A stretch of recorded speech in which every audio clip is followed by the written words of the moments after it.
अपने घर में हम कुछ ऐसी गलतियाँ करके बैठे हुए होते हैं कि हमें पता ही नहीं होता है।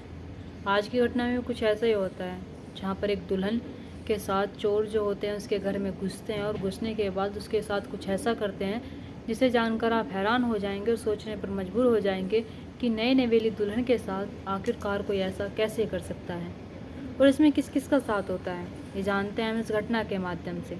चले तो बिना देरी के इस घटना को शुरू करते हैं और जानते हैं क्या होता है।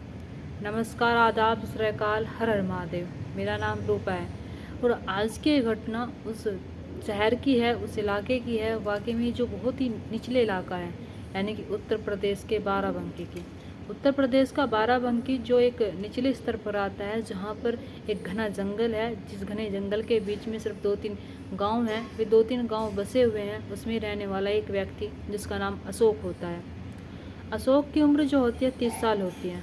अशोक के माता पिता होते हैं, अशोक के भाई बहन होते हैं। अशोक के भाई बहन छोटे होते हैं। अशोक के ऊपर बहुत सारी जिम्मेदारी होती है, यानी कि उसके माता पिता जो होते हैं वे करने धरने लायक नहीं होते हैं, क्योंकि अशोक की उम्र जो होती है 30 साल होती है। उसके भाई बहन जो होते हैं वे भी जवान हो रहे थे। इधर माँ बाप जो होते हैं वे भी सोच रहे थे कि हमारे बड़े बेटे की शादी हो जाए। जैसे वो अपनी जिम्मेदारी निभा रहा है, ऐसे इसकी पत्नी आई और वो भी अपनी जिम्मेदारी निभाए। यानी कि अशोक के जो माता पिता होते हैं उन्हें लग रहा था कि हम ज़्यादा दिन तक जी नहीं पाएंगे, हमारी जो मृत्यु है वो जल्दी हो जाएगी। लेकिन वे अपने अशोक का अपने ही आगे रिश्ता होता हुआ देखना चाहते थे, शादी होता हुआ देखना चाहते थे। अशोक जो होता है अपने ही गांव में मेहनत मजदूरी करके अपने परिवार का पेट पालता था, लेकिन उसके गांव में इतनी इनकम नहीं थी, इतनी कोई जॉब नहीं थी, नौकरी नहीं थी, काम नहीं था जिससे कि वो अपने परिवार का भरण पोषण अच्छे से कर सकें। लेकिन अशोक जो होता है वो सोचने लगता है कि मुझे मुंबई जाना चाहिए। और अशोक जो होता है पहले से भी मुंबई गया था, लेकिन पहले वो अपने घर आता है, घर आने के बाद मुंबई नहीं जाता है 3-4 महीने तक।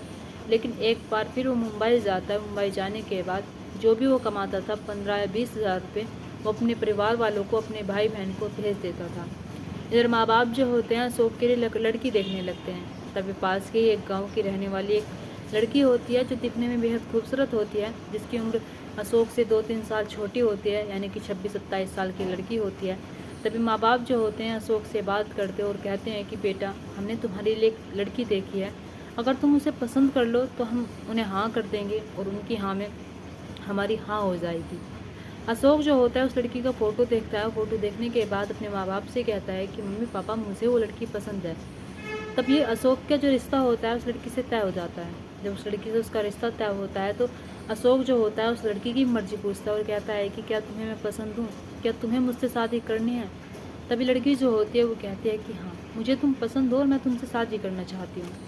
अब ऐसे इन दोनों का जब रिश्ता तय हो जाता है तो रिश्ता, शादी की जो डेट होती है वो 24 मई होती है। अब ऐसे इधर ये अशोक जो होता है मुंबई में रहकर कमा रहा था, लेकिन माँ बाप जो होते हैं इसे घर पर बुला लेते हैं। शादी से कुछ दिन पहले बुलाते हैं और शादी से कुछ दिन पहले बुलाते हैं तो जितना भी अशोक ने कमाया हुआ था, माँ बाप जो होते थे जोड़ते थे पैसे, उसकी शादी में लगा देते हैं। 24 मई को अशोक की शादी हो जाती है। 25 मई को दुल्हन घर पर आती है और घर पर आने के बाद ये दोनों जो होते हैं एक दूसरे के साथ वक्त गुजारते हैं, एक दूसरे की हाँ में हाँ रखते हैं। अशोक जो होता है अपनी पत्नी से कहता है कि मैं तुमसे बहुत प्यार करूँगा, लेकिन अगर तुम मेरे माँ बाप का ख्याल रखोगी, तुम मेरे भाई बहन का ख्याल रखोगी, मेरे भाई बहन छोटे हैं, मेरे माँ बाप जिनके करना धरना बस की नहीं है, तुम्हें उनका ख्याल रखना है। मैं मुंबई में रहकर कमाता हूँ और मुंबई में रहकर जो कमाई होगी मेरी वो तुम्हारे हाथों में होगी, लेकिन मेरी शर्त सिर्फ इतनी है कि तुम्हें मेरे माँ बाप को कोई कमी नहीं आने देनी है और तुम्हें मेरे भाई बहन को कोई कमी नहीं आने देनी है। और मैं जब वहाँ पर रहकर कमा लूँगा और अच्छे से मेरे पैसे कम जाएंगे और अच्छा सब कुछ हो जाएगा, मेरा काम अच्छा चलने लगेगा, तो मैं तुम सबको अपने साथ मुंबई लेकर चलूँगा और फिर ये मेरा आना जाना भी नहीं होगा, फिर मुझे तुमसे दूर भी नहीं रहना होगा। यानी कि 10 दिन तक दुल्हन जो होती है अशोक के साथ अशोक के घर पर रहती है, लेकिन 10 दिन बाद दुल्हन जो होती है अपने मायके चली जाती है, अपने घर चली जाती है। अशोक जो होता है उसे छुट्टी लिए हुए महीने गुजर गए थे। जब महीना गुजर जाता है तभी अशोक अपने माँ बाप से कहता है कि मम्मी पापा, मुझे अब चलना चाहिए, मुंबई के लिए निकलना चाहिए, नहीं तो मेरा मालिक मुझे नौकरी से निकाल देगा। मैं उससे छुट्टी लेकर आया था कि 1 महीने की, और मुझे 1 महीने से कुछ दिन ज़्यादा ही हो गए हैं। तभी माँ बाप जो होते हैं वे कहते हैं कि ठीक है बेटा, आराम से जाना और अपना ख्याल रखना। अशोक जो होता है फिर से नौकरी के लिए मुंबई आ जाता है और फिर से अपना काम करने लगता है। लेकिन इधर जब वो काम कर रहा था, वो अपनी पत्नी से भी लगातार बातें करता रहता है, अपनी पत्नी से भी पूछता रहता है कि तुम्हारा कब आने का विचार है, तुम कब आओगी। बहुत सारी बातें होती हैं। 2 महीने बाद इसकी पत्नी जो होती है उसका फिर से टाइम आ जाता है अपने ससुराल आने का। अशोक जो होता है अपनी टिकट करवाता है। टिकट करवाने के बाद वो फिर अपनी पत्नी के मायके पहुँचता है। वहाँ पर अपनी पत्नी को लेकर अपने ससुराल आता है, यानी कि अपने घर आता है। घर आने के बाद ये दोनों जो होते हैं एक दूसरे के साथ वक्त गुजारते हैं। लेकिन इस बार इसकी पत्नी जो होती है इसके ससुराल यानी कि इसके घर में रहने वाली थी, अशोक के घर में रहने वाली थी। इसलिए अशोक जो होता है उसे सब कुछ समझाता है और एक एक बात बारीकी से बताता है और बताता है कि तुम्हें घर के सारे दरवाजे बंद करके रखने हैं, खिड़की बंद करके रखनी है, क्योंकि यहाँ पर कभी कभी ऐसा हो जाता है कि लाइट गुम हो जाती है। वो लाइट जब गुम हो जाती है तो वो जल्दी से आती नहीं है, कभी तुम भूल जाओ। पत्नी जो होती है वो कहती है कि मुझे तुम्हारी एक एक बात समझ में आ गई और जैसा जैसा तुमने कहा है मैं ऐसा करूँगी। अशोक जो होता है अपनी पत्नी से फिर कहता है कि मेरा अच्छा काम चल जाएगा तो मैं तुम्हें अपने साथ लेकर चलूँगा। वो फिर ये कहकर मुंबई के लिए रवाना हो जाता है और फिर अपने काम पर लग जाता है। वो काम पर जब लगता है तब उसे जब वक्त मिलता था अपनी पत्नी से बात करता था और अपनी पत्नी से कहता था कि मेरा बहुत अच्छा काम चल रहा है और मुझे लग रहा है कि 1-2 महीने में ही मेरा काम इतना अच्छा चल जाएगा कि मैं तुम सबको लेकर यहाँ पर आ जाऊँगा। अशोक जो होता है एक समझदार लड़का होता है। अशोक की उम्र इतनी भी नहीं होती है, लेकिन उसकी जिम्मेदारी जो होती है सर पर वो बहुत ज़्यादा होती है। अशोक की उम्र 30 साल होती है। पहले तो उसकी माँ बाप की जिम्मेदारी होती है, फिर भाई बहन की जिम्मेदारी होती है, लेकिन जब पत्नी आ जाती है तो उसकी जिम्मेदारी और बढ़ जाती है। समय जो होता है ऐसे गुजर रहा था। इधर जब अशोक की शादी को 2-3 महीने हो गए थे, गांव वालों को पता था कि अशोक को गहने मिले होंगे, पैसे मिले होंगे, अशोक के भी नई नई शादी हुई है, नई नई दुल्हन आई है, तो गांव के लोगों में बात बनने लगती है। लेकिन जैसे गांव के लोगों में बात बनने लगती है तभी ये खबर जो होती है उन चोरों तक पहुंच जाती है, उन चोरों के कान तक पहुंच जाती है जो घात लगाए हुए बैठे थे, जो सोच रहे थे कि हमें एक ऐसा मुर्गा मिल जाए जिससे हमारी लॉटरी लग जाए। तभी 3 व्यक्ति जो होते हैं वे घर की रैगिंग करने लगते हैं, घर को देखने लगते हैं। तभी इत्तेफाक से लाइट जो होती है गुम हो जाती है। जब लाइट गुम हो जाती है तो वे इस चीज़ का और फ़ायदा उठाते हैं। लेकिन जब घर का पहला दरवाज़ा देखते हैं, घर का फ्रंट दरवाज़ा देखते हैं, तो वे देखते हैं कि वो लगा हुआ है अंदर से। और इस इधर जो अशोक के माता पिता होते हैं वे बाहर सोए हुए थे। अशोक के जो भाई बहन होते हैं वे कमरे में बैठ कर पढ़ रहे थे। इधर जो अशोक की पत्नी होती है उसका कमरा एक पिछले स्तर पर होता है जहाँ पर खिड़की भी होती है, यानी कि परिवार के सभी लोग जो होते हैं, माँ बाप जो होते हैं सो रहे थे, लेकिन भाई बहन जो होते हैं वे भी पढ़ते पढ़ते सो जाते हैं। अब करीब रात के 12 या 12:30 बज रहे होंगे। तभी ये 3 व्यक्ति जो होते हैं घर का जो पिछला कमरा होता है उसकी खिड़की होती है, जब उसमें मुँह मारते हैं हाथ तो देखते हैं कि वो खिड़की खुल रही है, यानी कि इनकी आज लॉटरी लगने ही वाली थी। ये 3 व्यक्ति जो होते हैं घर के अंदर घुसते हैं, कमरे के अंदर घुसते हैं। तभी अचानक से अशोक की जो पत्नी होती है उसकी आँख खुल जाती है। जब उसकी आँख खुल जाती है तभी इनमें से एक व्यक्ति जो होता है उसकी बंदूक रख लेता है कनपट्टी पर, कहता है कि अगर तुम चिल्लाई तो देख लेना तुम्हारी जान ले लेंगे। अब इधर पत्नी जो होती है वो कुछ कर भी नहीं सकती थी, वो सिर्फ चुपचाप बैठी थी। इधर ये 2 लोग जो होते हैं घर का पूरा चेकिंग करते हैं। चेकिंग करने के बाद उन्हें 5,000 रुपये मिलते हैं और गहने मिलते हैं। और जब ये सारी चीज़ें मिल जाती है और जगह भी देख कर आते हैं, बाहर घूम कर भी आते हैं, लेकिन सब सोए हुए थे, किसी की आँख नहीं खुलती है। गांव के लोग भी जो होते हैं वे भी सोए हुए थे, लाइट जो होती है वो भी गुम हुई थी।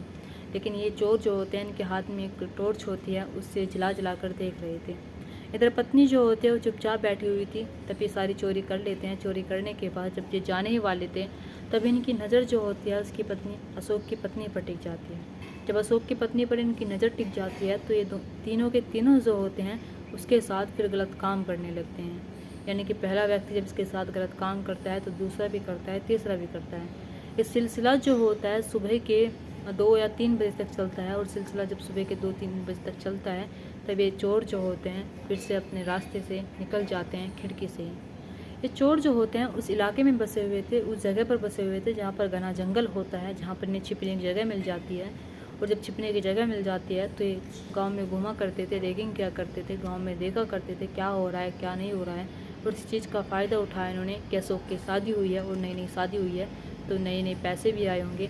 लेकिन जब इन नई दुल्हन को देखते हैं और उसके पास देखते हैं कि पति भी नहीं है तो इनका मन बदल जाता है और ये तीनों के तीनों जो होते हैं उस दुल्हन के साथ गलत काम करते हैं।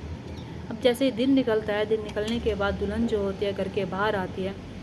दुल्हन के जो छोटे ननद होती है और जो देवर होता है उसके सास ससुर होते हैं, जब दुल्हन को इस हालत में देखते हैं तो उनकी रूह कांप जाती है, वो चिल्ला उठते हैं। आस पड़ोस के लोग जो होते हैं वे भी आते हैं। वो घर के अंदर आने के बाद देखते हैं कि उनकी जो नई नवेली दुल्हन है उसके साथ बहुत गलत किया गया है और उनके घर में लूटपाट भी हो गई। गांव के जो लोग होते हैं वे तरह तरह की बातें बनाने लगते हैं। इधर सास ससुर जो होते हैं बेचारे अपनी बहू को समझा रहे थे, उनकी बहू जो होती है वो सिर्फ रोए जा रही थी और वो चुप होने का नाम नहीं ले रही थी। इधर पुलिस को भी बुलाया जाता है। पुलिस वाले जो होते हैं मौके पर पहुंचते हैं। इधर ये बात जो होती है अशोक को बताई जाती है। अशोक जब ये सारी बातें सुनता है तो अशोक जो होता है वो तत्काल में अपनी टिकट करवाता है, ट्रेन की चालू टिकट, और वो फ़्लाइट से आने के लिए उसके पास पैसे नहीं होते हैं। वो अपने यार दोस्तों से पैसा लेता है और पैसा लेने के बाद 2 दिन में आकर वो अपने घर लगता है। इधर पुलिस वाले जो होते हैं जब पूछताछ कर रहे थे तभी पुलिस वालों को कमरे में कुछ सिगरेट मिलती हैं, कुछ दारू के ढक्कन मिलते हैं शीशी के। उधर जब बहू से पूछा जाता है, नई नवेली दुल्हन से पूछा जाता है तो बताती है कि वे पहले आए और आने के बाद उन्होंने उसके साथ ये बंदूक रखी, गन उसके माथे पर, और फिर जो उसके घर में कैश होता है, गहने होते हैं, उन्हें लेकर वे जा ही रहे थे। लेकिन उनकी नीयत मुझ पर ख़राब हो जाती है और फिर भी मेरे साथ गंदी गंदी हरकत करते हैं। और कोई सिगरेट पी रहा था तो कोई शराब पी रहा था और बारी बारी से मेरे साथ गलत काम कर रहे थे। उन्होंने कहा कि तुम चिल्लाई तो देख लेना, तुम्हारे पूरे परिवार को मार देंगे और तुम्हें भी मार देंगे, इसलिए करके मैं चिल्लाती नहीं हूँ।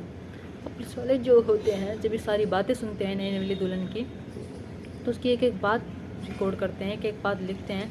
इधर गाँव वालों से पूछा जाता है तो गाँव वाले मना कर देते हैं कि नहीं साहब, हमें नहीं पता कि उस रात क्या हुआ था, उस रात तो लाइट भी नहीं आई हुई थी जो हमें पता चलता। इधर अशोक जब घर आता है, घर आने के बाद अपनी पत्नी को इस हालत में देखता है तो वाकई में वो बहुत रोता है और वो आंखों से आंसू आ रहे थे। इधर पुलिस वाले जो होते हैं तो कहते हैं, आश्वासन देते हैं कि हम चोरों को ढूंढेंगे ज़रूर। वे सारी चीज़ें सबूत के तौर पर ले लेते हैं और लेने के बाद इधर एक दिन उसकी नई नवेली दुल्हन जो होती है अशोक की, उसे बुलाते हैं। बुलाने के बाद फिर से उससे पूछताछ करते हैं और उससे कहते हैं कि तुम्हारे मतलब कि एक एक चीज़ बारीकी से पूछते हैं, बारीकी से वो बता भी देती है। इधर जो अशोक होता है वो पुलिस वालों के सामने कहता है कि साहब, अगर आपने उन्हें 15 दिन में नहीं ढूंढा तो देख लेना मैं उनके साथ क्या करूँगा, मैं उनके साथ बहुत गलत काम करूँगा। फिर उसके बाद मत कहना कि एक आम आदमी ने ये सब कुछ कर दिया। पुलिस वाले जो होते हैं जब वो ऐसी बात कर रहा था तो उस पर नाराज़गी जताते हैं, लेकिन पुलिस वाले समझते हैं इस बात को कि इसकी पत्नी के साथ बहुत गलत हुआ है। उसके घर में से 5,000 नकदी चुराई गई है और जो गहने होते हैं पत्नी के वे कम से कम 2.25 लाख के होते हैं, वे चुराए गए हैं। तो वाकई में एक व्यक्ति का गुस्सा होना भी जायज़ होता है। पुलिस वाले जो होते हैं उस आश्वासन देते हैं और कहते हैं कि हम उन्हें ढूंढ कर लेकर आएंगे और जल्द से जल्द ढूंढ कर उन्हें पुलिस थाने में जेल की सलाखों के पीछे डाल देंगे। इधर पुलिस वाले जो होते हैं उधर के एरिया की तलाशी करने लगते हैं, उन्हें ढूंढने में लग जाते हैं। इधर अशोक जो होता है अपनी पत्नी को समझाने में लग जाता है, अपनी पत्नी को पहले जैसे करने में लग जाते हैं। हमने देखा भी होगा कि इंस्टाग्राम पर वीडियो आती रहती है, यूट्यूब पर वीडियो आती रहती है, कहीं ना कहीं चोरी होती रहती है और ऐसी ऐसी घटनाओं को अंजाम भी दिया जा रहा है। ऐसी ऐसी घटनाओं को अंजाम दिया जा रहा है चोरों द्वारा जिसके बारे में हम सोच भी नहीं सकते। उन्हीं घटनाओं में से एक ये घटना होती है जिस घटना में इतना सब कुछ हो जाता है, जिस घटना में एक पति को पता ही नहीं था उसकी पत्नी के साथ ये सब कुछ हो जाएगा। जिस घटना में एक पति जो होता है 2 महीने बाद अपनी पत्नी और अपने परिवार को लेकर मुंबई जाने वाला था, उसे नहीं पता था कि इतनी बड़ी घटना हो जाएगी उसकी पत्नी के साथ। दोस्तों, आपको क्या लगता है, आपको क्या लगता है इस घटना के बारे में, आपको क्या लगता है इन चोरों के बारे में? आप अपनी राय कमेंट बॉक्स में कमेंट करके ज़रूर बताना। और दोस्तों, इस घटना और कहानी को सुनाने का मकसद मेरा आपका दिल दुखाना नहीं है, आपको परेशान करना नहीं है, आपको घटना के बारे में बताना है, आपको सचेत करना है। आप अपने परिवार के साथ खुश रहिए। नमस्कार।